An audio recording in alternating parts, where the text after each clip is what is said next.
أشهد أن لا إله إلا الله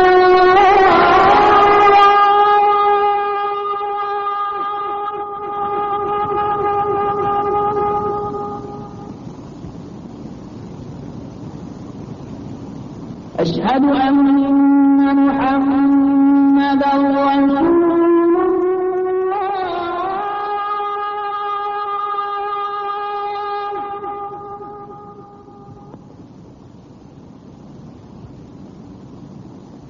أشهد أن محمد.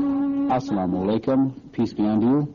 We're back for another episode of Islam in Focus. We're continuing with our series dealing with the sources of Islam, and today we'll be having the second program dealing with the topic of the Bible as a possible source of the Quran. I'm your host, Hamid Rashid, and I have joining me on the program as usual, Dr. Jamal Badawi of St. Mary's University. Brother Jamal, assalamu alaikum. Wa alaikum salam wa rahmatullah. This is a very fascinating question, the Bible as a possible source of the Quran. Mm-hmm. Could I perhaps have you summarize very quickly the main points that we touched on last week when we began our discussion on this question? Certainly. As you mentioned, Brother Hamid, the main theme really of this discussion is the examination of the statement which is made quite frequently, but unfortunately it's not very correct, that because the Quran was revealed after the Bible, then the Quran must have borrowed from the Bible in anything that's similar. And in the previous program we discussed two basic areas. One is the conception of God in both books, or conception of Allah. And we indicated that there are some important differences which shows that the Quran could have never really been based on the Bible. From the strictly analytical point of view, we talked about the anthropomorphism, or the way the Bible sometimes depicts God in a sort of superhuman form, that he has an image, he walks and makes sound when he walks, that he takes rest, that he sometimes forgets, that he doesn't know what is going to happen, and that's why he regrets some of his decisions, that he at times fears the competition of the power of humans, as in the story of the Tower of Babel. Many times he's referred to in a sort of tribal meaning, like God of Israel, as if he were a tribal type of God. And in some cases, as we discussed, even the human could even prevail over him, like his story with Jacob. And we indicated that in contrast to this, we find the Quran, while emphasizing on the nearness of God and his intimate relationship with the pious, we still find a great deal of emphasis on the transcendence of God. We don't see any notion at all of God being physical or materialized or reincarnate in some form or the other. And all of these descriptions that we find in the Bible are totally absent in the Quran. Always the Quran speaks of him as the Lord of the universe. The second main question was the question of prophethood. And we indicated again that while there may be some similarity on the surface of the concept of prophets and revelation between the Bible and the Quran, it was clear from the various documentation and references made to the Bible that the conception or perception of prophets in the Bible is quite different, that many times great prophets, well-known figures, are accused of compromising in the matter of faith, like, for example, Solomon and Aaron. Other prophets have been accused of major moral sins.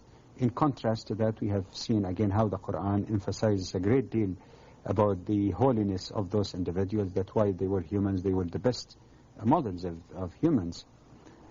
So in both items that were discussed, it was quite obvious that there is no ground really to say that the Quran was influenced, quote unquote, or borrowed from the Bible, or else at least some of these notions that we find amply mentioned in the Bible would have crept and affected the content of the Quran. Mm-hmm. Well, I'd like to move now to an examination of another comparative aspect, and that is with respect to the question of sin and atonement. Some people claim that the story of Adam and Eve in the Bible and the Quran is nearly identical. How would you respond to a position to a person who held that position? Well, it's basically the same also, like some people, for example, refer to the concept of one God and say, all right, it's basically the same. Mm-hmm. And we have seen by further analysis that it may not be as simple as it may sound on the surface. First of all, to start from the points that are similar, or the common ground, if you will, the only thing that you can say that is nearly identical, between the Quran and the Bible is that they were the first creatures, the first human beings, Adam and Eve, that they were in the garden, that they were allowed to eat from any tree except for one tree. I'm not specifying, I'm talking about the common one specific tree that they were forbidden, that somehow they succumbed and they ate from that tree, and then they were sent to earth where they were supposed to really live. That much, perhaps you can say, all right, is common. But beyond the surface, you'll find that there are 4 important differences, which are not minor, in my opinion.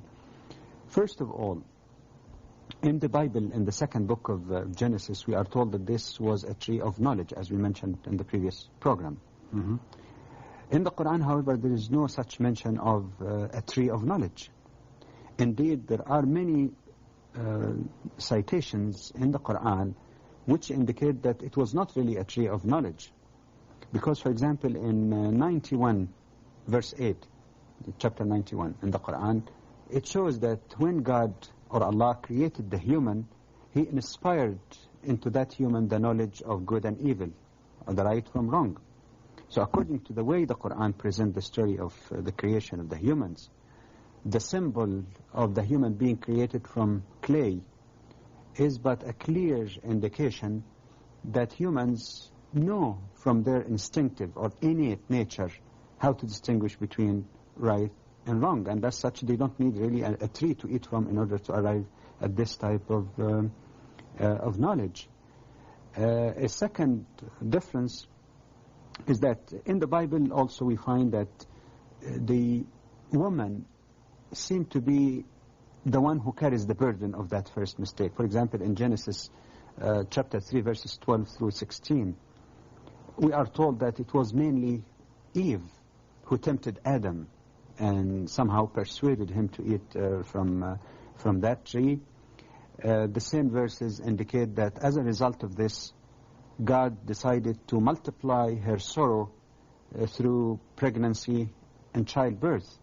And by the way, this is the same meaning or notion that was emphasized in the New Testament also by Paul in his 2 Timothy chapter 2, when he also seemed to repeat the same kind of notion. That's as far as the Bible goes. Again, when you go to the Quran, despite of the similarity on the surface that you mentioned earlier in terms of the basic elements of the story, or some basic elements, we find that there is no single citation or passage in the Quran that seem to imply in any way, shape or form that woman alone carries the burden of that, or even the primary burden for that first mistake or infraction committed by first humans. Indeed, the Quran always speaks about both of them as being responsible, like in for example, in chapter 2, verses 121 on. Mm-hmm. And in one verse, even it points the finger to Adam. Not that he's alone, but it points the finger to Adam, which shows that there's no sort of orientation towards woman being blamed for it. On the other hand, if you compare, for example, in Genesis 3, where woman suffering through childbirth and pregnancy is a sort of consequence of that mistake, we find the concept in the Quran is quite different. In fact, pregnancy and childbirth is described in the Quran as something which is very noble, very praiseworthy, something which makes the mother entitled to love, affection, respect, and compassion, as we find, for example, in chapter 29, verse 8 in the Quran, 46, 15, and there are numerous. You might recall many more details on this particular issue were given in the series on social system in Islam, the part that deals with the woman as depicted in Judaic, Christian, and Muslim scriptures or holy books. A third major difference also is that in the book of Genesis, in chapter 3, we are told that Eve, in turn, was tempted by the serpent. And again, in the Quran, there is absolutely no mention of the serpent being responsible to whisper to Eve to eat from that forbidden tree. We have discussed in the programs I cited in Social System the origin of this mythology about the serpent being the symbol of evil. In fact, as opposed to that, we find that the Quran in chapter 2 speaks about Satan tempting both Adam and Eve, rather than a serpent tempting Eve and Eve tempting Adam. It talks about the Satan trying to persuade them to disobey God by whatever promises that he gave them, and description which might have not necessarily been true. A fourth, and perhaps the most important of all of these differences, is that after Adam and Eve ate from that tree, there is no mention whatsoever that I have seen in the book of Genesis, for example, in the Bible, about Adam and Eve repenting to God and asking for forgiveness. And this is something that the Quran emphasizes very strongly, that they realized their mistake, they went to pray to Allah or God, they asked for forgiveness, Allah knowing their weakness, because He created them and He knows their weakness, and noting their sincerity and, regret of their mistake, and being merciful Creator also, He forgave them. You find that, I'll just give references for the shortness of time, of course any viewer can check that for his own, in the Quran, in chapter 2, verses 37, 122, in chapter 7, verse 23, we find, explanation of this whole notion, which is totally absent in the Bible. So, in the basis of these four comparisons, it appears to me that the story of Adam and Eve in both scriptures is not really as nearly identical as some people may think of it, and I think the differences are important ones. Mm-hmm. Well, you've characterized these differences as being major, as being important. Why do you consider them to be major differences as opposed to minor differences, as might be suggested by others? Well, I consider them to be major differences because some of these have important theological implications. In other words, they have some impact on the way the person believes, the creeds themselves. Mm-hmm. For example, take the issue of the type of the tree. And of course somebody might say, what difference does it make whether it was this tree or that? Mm-hmm. There was disobedience. But I think it has one more significance than what may appear on the surface. It raises the question as to whether Adam was in fact perfect before he ate from that tree, and then as a result from eating from that tree, he lost that perfection and his essential nature was changed. That is the biblical version. Or is it, as the Quran depicted or presented, that the human is created partially from clay, so he has this material or human nature, he's subject to temptation, and because he's subject to temptation, he succumbed by eating from the tree. So the eating from that tree actually was a result from his nature, mm-hmm. not the reverse. So there's an important implication here. Yes. You see? A second question is, which related to the first one, is whether a human would have to attain perfection, quote unquote, to be perfect before he can achieve salvation and felicity in the here or hereafter and come back to paradise as a precondition for salvation, as might be implied from the biblical version, at least as interpreted by Christian theologians, or whether Allah, or God, capital G, knowing the weakness of the human and being just God, does not require human beings anything more than they can. And if it is by definition impossible for any human being, no matter what, to be perfect, then how could Allah expect anyone to be perfect? And as the Quran depicted, that if a person makes a mistake and try to correct that mistake, to come back and repent, that Allah will accept him. So Allah expects us to have lapses on the way, but it depends on whether we are trying or not, and that's a major creedal difference. Thirdly, it raises a question also as to whether the human inherits sin which is committed by his or her ancestors. Is every child born with the stigma of the sin that was committed by Adam and Eve, as might be somehow interpreted from the biblical version?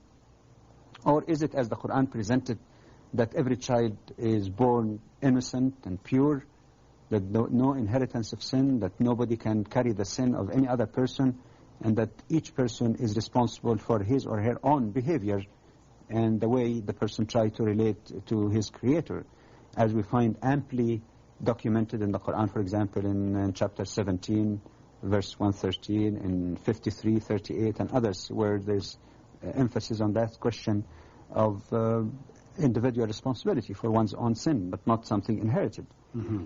A fourth point, which is perhaps even more important, is whether, as a result of this original sin, in terms of the biblical understanding or biblical interpretation, there must be bloodshed before forgiveness take place, which of course, as you know, is the basis of the whole notion of God becoming man and having to have his blood shed in order to reconcile himself to mankind, or mankind reconcile themselves to him. Or whether, according to the Islamic version of it, that God does not really need to become man or does not require bloodshed in order to forgive, and that if a person really repents, he will find not only acceptance but warm welcome. And just for the sake of those who might wish to research that topic any further, just to mention and listing the number of verses, if I may. In, for example, in 4:47, 4:110, 11, 114, 15, 49 through 50, and on. In Surah 20, verse 82, in 39, verse 33 on. These are examples of many numerous other citations in the Quran emphasizing that Allah is interested only in our sincerity and our attempt to correct our path. So from the analysis of those differences, it would appear to me that they are not just, as you mentioned earlier, for example, it's not really a minor type of difference, but as you put it, they are really major and important difference which negate any notion of the Quran being based on the Bible. Mm-hmm. Well, now, on the question of blood sacrifice, some would claim that Muslims too believe in blood sacrifice for forgiveness, and they refer to the practice of sacrificing the animals at the Feast of Sacrifice. Is that analogy a correct one in your view? No, in all humbleness, it's not. It's a common one, like the previous notions, but I'm glad that you raised it so that at least you can clarify it, because I remember that question being directed to me also by some Christian friends when we had some discussion on the topic. No, it has nothing to do with this. Number one, the sacrifice of animals in the Feast of Sacrifice, or Eid al-Adha, one of the two major Muslim festivals, has nothing to do with the question of forgiveness of original sin, because there is no original sin to start with in Islamic thinking. And the reason, or to give you two evidences that it's not related to the forgiveness in the way it's understood, for example, in Christian theology, is that, first of all, the sacrifice of these animals is mandatory only on people who are in pilgrimage, who are doing pilgrimage. Yes. And forgiveness, as we know, is required for everybody. So how come it's limited to one group? Secondly, even for those who are not doing pilgrimage, it's highly commendable, of course, that they do it. But obviously, if a person is poor, he does not have to sacrifice the animal.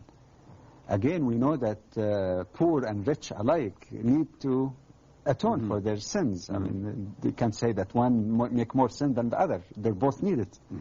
So these are two logical reasons why it's not connected with the question of sacrifice. This is just one point. The second aspect is that according to the Quran, the story of Prophet Abraham and his son Ishmael represented an excellent example and lesson in obedience to God, in submission to Him, and willingness to sacrifice anything upon the command of God. And as the Quran presented that Prophet Abraham received the revelation or directive from God to sacrifice his only son Ishmael.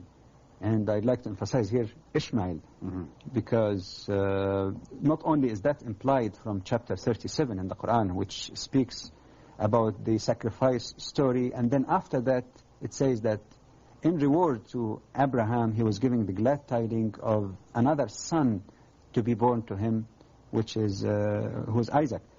And of course this is very essential, because it's sometimes puzzling when one reads the book of Genesis, when it says that God ordained Abraham to take his only son Isaac.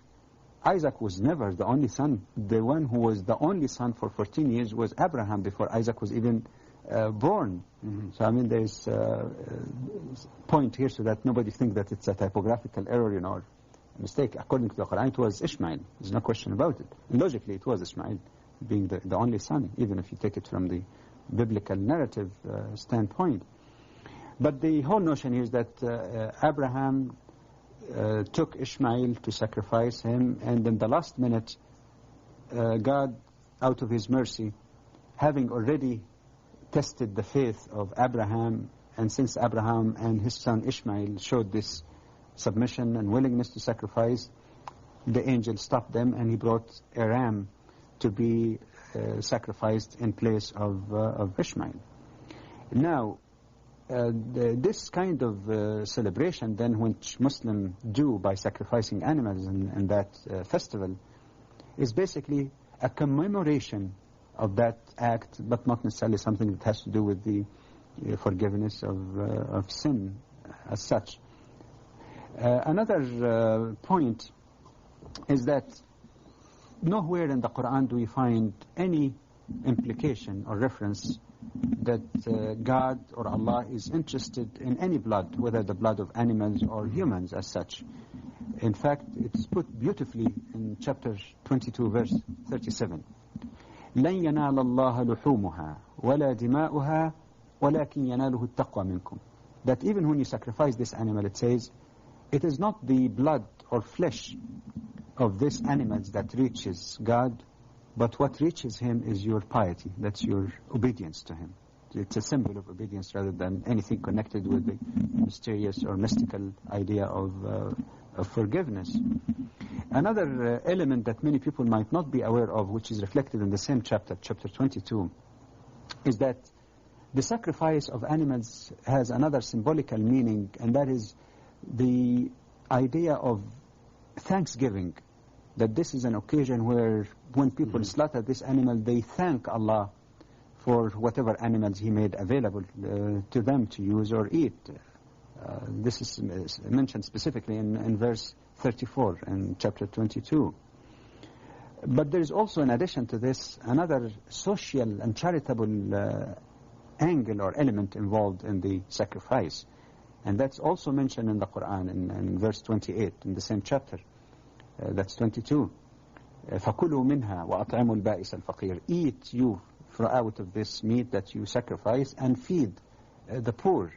So it's a multi-dimensional thing, and none of which really has any connotation whatsoever with the notion of blood sacrifice as a precondition or prerequisite for forgiveness of sins, the way it is understood or was understood by the Jews, for example, or in Christian theology. It has nothing to do with it at all. Well, are there other aspects of belief which relate to this question of the Quran borrowing from the Bible which you wish to highlight or touch on? Well, there are several. We started first with the three elements, the question of the belief in God, the prophethood, and the concept of sin and atonement, of course, being pillars of any faith for that matter. But in addition, yes, there are numerous other points. Maybe just take a few of them. Take the question of belief in the hereafter. There is a common ground also that both Muslims and Jews and Christians, or biblical and Quranic versions, is that there is life hereafter. But that does not necessarily deal with substantial differences. For example, my understanding of the verses in the Bible, both Old and New Testament, that is the wages of sin, as Paul put it, is death. And as such, the punishment of those who have infractions is that they will not have this eternal life.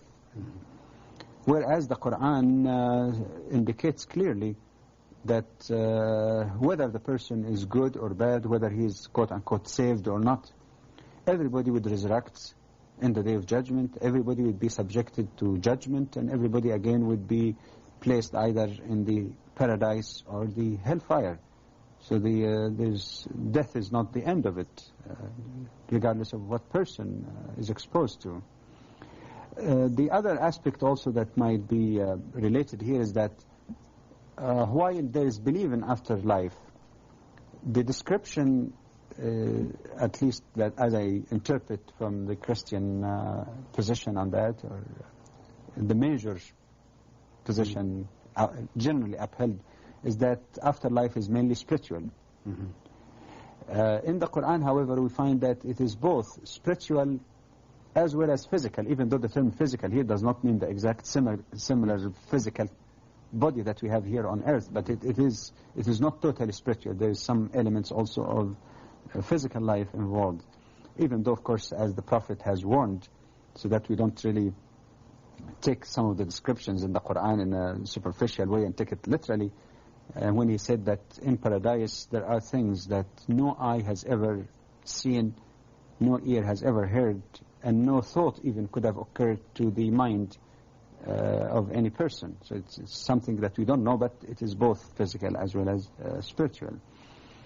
The question of salvation also that we discussed, the absence of any notion of original sin, the absence of inheritance of that sin, the absence of the necessity of blood sacrifice, all these points are related quite closely to another important concept in Islam, and that is the lack of intermediary.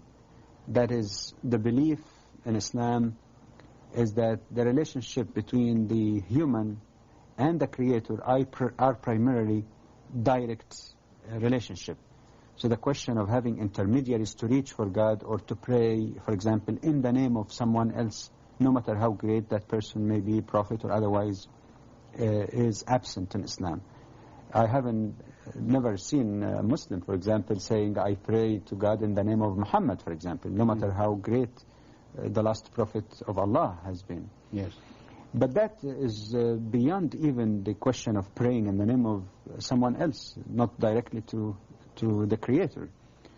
It relates also to the notion or concept of quote-unquote church. At least, as you know, in Christian theology, when Jesus said that Peter was the rock on which he is going to build the church, that has been interpreted to mean that in a way he is like the successor, or someone to mediate or stand between the human and God. The concept of church, as has been interpreted for hundreds of years, is that it is basically an institution that you have to go through. In other words, you have to belong, you have to be a member of a church in order to reach for God. The idea of priesthood, especially before the Protestant Reformation movement, still carries a great deal of this sense of intermediary. And this notion does not exist in Islam. There is nothing in Islam like quote-unquote a church, an exclusive institution with an ordination type of procedure that nobody else who did not go through that training has any right to speak on religion or teach it. Ideally, every Muslim is quote unquote is a priest unto himself and others. There's no such distinction, and the ideas that might have emerged later in Christianity might have been in fact an influence of Islam, because as you know, Protestant Reformation movement came hundreds of years after Islam was already well spread all over the world, and the ideas and the notions of direct human divine relationship has been very much emphasized. And one final point, if I may add also, is the orientation towards life in general. That while there may be some legal aspects involved in the Bible, especially in the Torah, we find the Quran is much more comprehensive. It approaches life as an integrated whole, dealing not only with the moral and spiritual aspect of life and acts of worship, but also with the social, political and economic aspects of life as well. And any fair person who examines both scriptures would not come with the conclusion that many authors hastily put without any verification or evidence, that the Quran borrowed from the Bible or any other scripture for that matter. Well, I think on that note we'll leave it for today. We want to thank you for watching. Invite you back next week and we'll continue this discussion. Assalamu alaikum. Peace be unto you. أشهد أن لا إله إلا الله